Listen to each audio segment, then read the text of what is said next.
MIB यानी man in black, जिनके बारे में आप में से बहुत से लोग जानते होंगे, और वो लोग तो खासकर जानते होंगे जिन्होंने इनकी मूवी सीरीज को देखा होगा। लेकिन आज हम कोई मूवी सीरीज या फ्रिक्शन कैरेक्टर की बात नहीं करने वाले हैं। आज हम बात करने वाले हैं रियल लाइफ MIB कि ये असल में होते हैं या नहीं होते हैं। मेरी रिसर्च के अकॉर्डिंग मुझे लगता है कि ये होते हैं, और आज हम इस वीडियो में इन्हीं MIB के रियल लाइफ इनकाउंटर्स की बात करने वाले हैं जो असल लोगों के साथ हुए। तो इससे पहले हम इस वीडियो को शुरू करें विद द इनकाउंटर नंबर 1, हम ये जान लेते हैं कि ये MIB होते कौन है और ये करते क्या है। तो MIB दरअसल दो लोगों के पीछे होते हैं।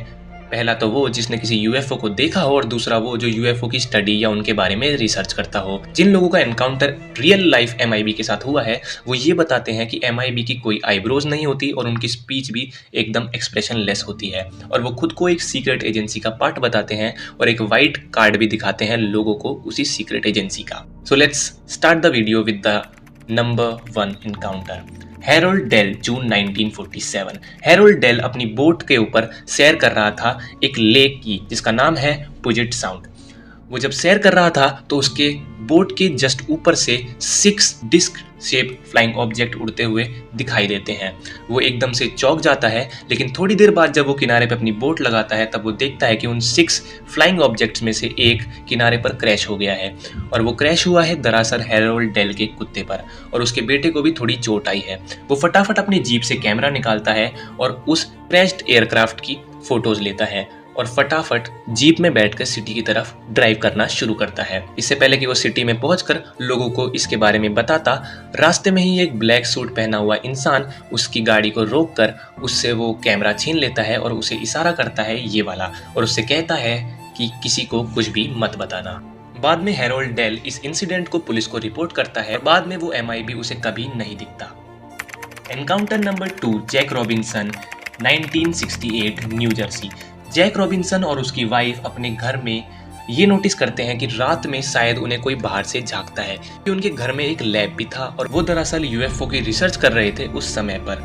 तो उन्हें ये डर था कि शायद कोई उन्हें बाहर से झांक रहा है, और एक दिन उसे पता चल जाता है कि घर में कौन झांक रहा था, और सक्सेसफुली वो रियल लाइफ MIB की एक पिक्चर भी क्लिक कर लेता है। अभी आप जो स्क्रीन पर देख रहे हो वही है वो रियल लाइफ MIB की पिक, और ये 100% ओरिजिनल है जो ग्रीन बैकली ने अपने कैमरे से ली थी।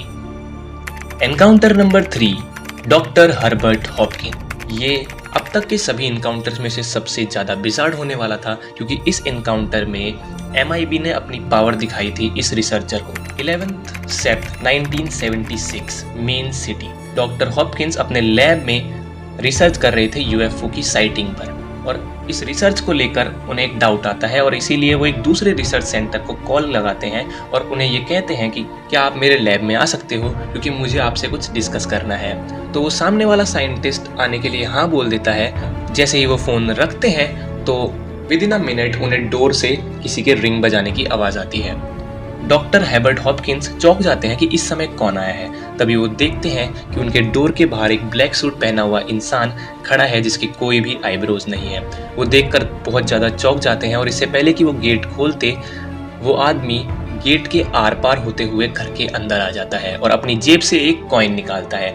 वो कॉइन पहले तो ब्राउन था, लेकिन वो ब्राउन से with in a second silver होता है, सिल्वर से देन कलरफुल, और उसके बाद ब्लरी होके गायब हो जाता है। इसके बाद जो रियल साइंटिस्ट था वो भी उनके घर आया, लेकिन उनका कोई डिस्कशन भी नहीं हुआ। Encounter number 4, one of the best encounters of MIB, Shane Shover, 2008 at the Niagara Falls. इस इंसिडेंट में पहली बार रियल लाइफ MIB को कैमरे में कॉट किया गया, यानी एक वीडियो में देखा गया। तो असल में हुआ ये, शेन सोवर जो कि एक होटल के मैनेजर थे, वो और उनके होटल का गार्ड दरअसल एक UFO को साइट करता है अपने होटल के सामने से जाता हुआ। इस UFO की साइटिंग होने के बाद वो दरअसल एक एलियन इन्वेस्टिगेशन टीम को हायर करते हैं, और उस इन्वेस्टिगेशन टीम का नाम था एरियल फिनोमिनल इन्वेस्टिगेशन टीम। वो टीम ये बताती है कि पूरे होटल में पूछताछ करने के बाद उन्हें 3 विटनेस मिले जो ये बताते हैं कि जिस दिन UFO की साइटिंग हुई थी उसके 2 दिन बाद 2 MIB को स्पॉट किया गया था होटल के अंदर। ये बात सुनकर शेन शॉवर पूरे के पूरे होटल स्टाफ को ये ऑर्डर देता है कि सारे के सारे CCTV फुटेजेस को चेक किया जाए ताकि हम रियल लाइफ MIB को देख सकें। और जो क्लिप अभी आप इस वीडियो में देखने वाले हो वो है रियल लाइफ MIB की क्लिप। इससे पहले कि मैं इस क्लिप को स्टार्ट करूं, अगर आपको ये वीडियो अच्छी लगी हो तो इस वीडियो को लाइक करें और अगर आपको ये चैनल अच्छा लगा हो तो इस चैनल को सब्सक्राइब करें। ओवर एंड आउट, द वाचक।